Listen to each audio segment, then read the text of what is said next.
Hey guys, welcome to We Talk Fights. We've got the Freedom 250 White House fight card this week. So what I'm going to do this week is I'm going to put this video out today. I'm not going to give you stats. I'm not going to give you picks. I'm not really going to break them down. We're just going to talk about the card. We'll go through each fight, my thoughts on each fighter. And then I like to see the fighters weigh in. That's why I always drop my videos on Friday night. Seeing as how they're not weighing in until Saturday this week, I will give you my picks on Saturday afternoon. And that'll still give you more than 24 hours. My video will be out over 24 hours before the fights actually start. So like I said, today we're just going to go through the fights. We'll go through the fighters, we'll break down the fights, and then I will give you my picks on Saturday with all the breakdown of everything. If you like my content, please do me a favor, like, subscribe, hit that notification bell so you know right when the new videos do come out. And let's just kick this card off and go through it. We've got, I truly think this might be fight of the night. We've got Diego Lopez and Steve Garcia. Steve Garcia is a blue belt in jiu-jitsu. Diego is a black belt. So if Diego can get the fight to the ground, I think he could have a big advantage. But I truly think that Steve Garcia is a better striker. I think Diego probably has the better chin. We've seen Garcia get chinned a couple times, but he is on a 7-fight win streak. Right now, Diego's coming off that loss. It is to the greatest featherweight to ever do it, Volk, but he is coming off a loss. So on one side, you got a 7-fight win streak. On the other side, coming off a loss. So I know Diego has uprooted and planted himself in Stillwater, Oklahoma now, and he's wrestling with the Oklahoma State Cowboys. So I think he's planning on wrestling and getting to his jiu-jitsu, get to that body locker, try to single leg, double leg, something like that. Try to get the fight to the ground. That would definitely be his easiest route to victory. And I think that he will have a much easier time than trying to strike with Steve Garcia. Sorry, I had a phone call. Okay, next we've got Bo Nickel and Kyle Dawkins. I know Bo's like a minus 300 something favorite. Sorry guys, I got something in my eye. Dawkins, I believe, is at plus 270. I think this could be a much closer fight than the odds makers are anticipating. Bo Nickel is a highly accredited wrestler, not grappler, but wrestler. As far as grappling, I would probably give the edge to Kyle Dawkins because of his jiu-jitsu. Kyle Dawkins is a black belt, and I think his jiu-jitsu is better. Bo's wrestling is better when you put those all and make a grappler. I think Kyle's grappling is probably a little bit better, and I don't think he's going to be scared to take it to the ground with Bo. Striking, I would probably tend to lean a little bit more towards Kyle Dawkins. I think that will be a very competitive fight as well. Okay, next we've got the Incredible Hulk, Josh Hokitt, Incredible Hulk, not Hulk, and then Derek the Black Beast Lewis. Now, any of these from flyweight all the way up to heavyweight, these UFC fighters, if they catch you right on the chin or right there behind the ear, anybody can knock anybody out. But what would Derek Lewis's route to victory be besides Josh Hokitt, to beating Josh Hokitt? What would his route to victory be? Nothing, right? He's definitely not going to out wrestle a highly accredited wrestler like Josh Hokitt. He's not going to dog him out. He's not going to cardio him out. All those lean towards Josh, right? So if Derek, and I think it's got to be in the first round, if Derek Lewis is going to win, I think his route to victory, if you guys remember, he was ready for Curtis Blades to shoot, and he was showing him those uppercuts, and then Curtis shot, and he caught him with that uppercut when he shot. I think that's how he would catch Josh, but we'll see. Josh, I think, has many more routes to victory there. Wrestle, the ground and pound. He's going to probably doing the knee tap with the big overhand, but we'll see. Next, we've got the biggest favorite on the card, Hoofy, as it's pronounced in Portuguese, against Michael Chandler. Now, I believe Chandler is like +6 and Roofy's like -7 or 800, 750, something like that. And this is wrestler versus striker. The problem with Michael Chandler is he doesn't use his wrestling, which is great for the viewers. It's great for the fans because he just goes in there and slugs it out.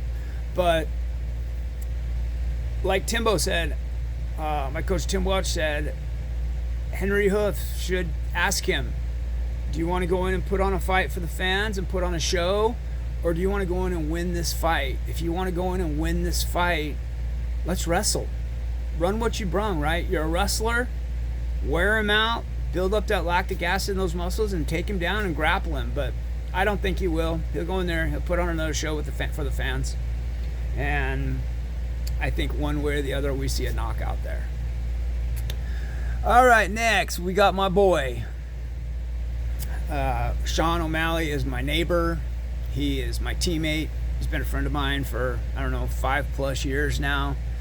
So you can imagine which way I'm going to lean towards that fight. But here's my question to y'all. Can you out kickbox Sean O'Malley? Is there anybody that can out kickbox Sean O'Malley in the UFC in the bantamweight division? I don't believe so. Is he beatable? Yes, Merab proved that, but you have to Merab him. You have to weaponize that cardio. Sean has great cardio. What would Zahabi's route to victory be here? Wrestle him, try to wrestle him.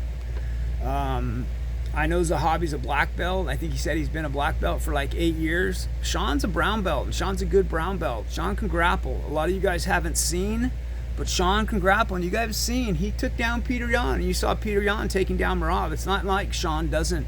Sean's a performer, though, and he understands that. He's a 50% performer and 50% fighter, and he understands that he wants to go out and put on a show for you guys, so that's what he does. He could wrestle a lot more, he could grapple a lot more, but he knows the fans think that that's boring, and he wants to go out. He said it. He wants to go out and get that viral knockout again. He wants to put Zahabi on his back unconscious for all the fans. So I think that's going to be a great fight for us. Red Hawk's just taking over. We got Tommy in the UFC now. We'll have Ezra soon, and we got a bunch of young killers coming up. So just stay tuned for that. It's Red Hawk domination. Okay, next. I think if Diego and Garcia isn't fight of the night, I think this could be fight of the night between Cyril Gane, the Frenchman, against Chama, Alex Pereira. Alex is coming up from 205. This is his first fight at heavyweight. We're going to see how he does, but, it's not... The only big change for him is he's not cutting an extreme amount of weight. He said even when... Sorry, I keep getting phone calls coming in. Even when he was fighting at 185, he weighed 230 pounds. He was cutting all the way from 230, That's 45 pounds he was cutting. When he was fighting at light heavyweight, he was weighing between 230 and 240. He said he's gotten up to 256. So it's not like a big change for him, except for he gets a very chill fight week. He doesn't have to cut a mass amount of weight, and he doesn't also have to cut a mass amount of weight during fight camp and be calorie deficient. He can eat like he always does, and we're just going to see a 40-pound heavier Alex. I'm sure. Is it going to make him slower? We'll see. Is it going to give him more punching power? I'm sure it will. When you put 40 more pounds behind those steel fists, hands of steel or whatever you call it, I think we're going to see more power from Alex, and we'll see if it makes him slower. So next, we've got the main event. I'm so happy for these two guys. Justin's from Arizona. Sean's not from Arizona, but he's been here like 12 or 13 years now. I mean, we got, 7 fights on the card, and 2 of them are Arizona boys. So proud of Justin and Sean. So happy for them. I mean, it's a once in a lifetime. I mean, this is combat sports history in the making this Sunday. What's Justin's route to victory? I think there is a route to victory for him. I think he's got a dirty box. He can't have his back up against the cage like Max did, like Alex did. He's got to put Ilia up against the cage with his back to the center. Heavy calf kicks. Justin's known for throwing those kicks where he's in tight, dirty boxing. Maybe some elbows. Throw those heavy step out and sit down on those calf kicks. beat that leg up. Ilia has said he will not shoot on Justin. He says he's going to knock him out in 2 minutes. He's got to keep those hands up, got to keep that high guard, dirty box, elbows, heavy calf kicks. And I would like to see Justin try to dump him, let him up, dump him, and just try to tire him out. Is it possible? I guess we're going to see. So excited for this card. The boys left on the PJ Tuesday. They've been tweeting and Instagramming since then. Looks like they're having a blast. I think they have postponed the press conference. Normally it would be today, Thursday. I believe it'll be on Friday, because normally Friday they weigh-in, as the weigh-ins are now on Saturday because the fight is on Sunday. So there you have it. I made this one short and precise, 11-minute video. Again, do me a favor, like the video, subscribe to my channel, hit the notifications bell. Freedom 250. I'll put out another video on Saturday morning and give you guys my picks. Let's go.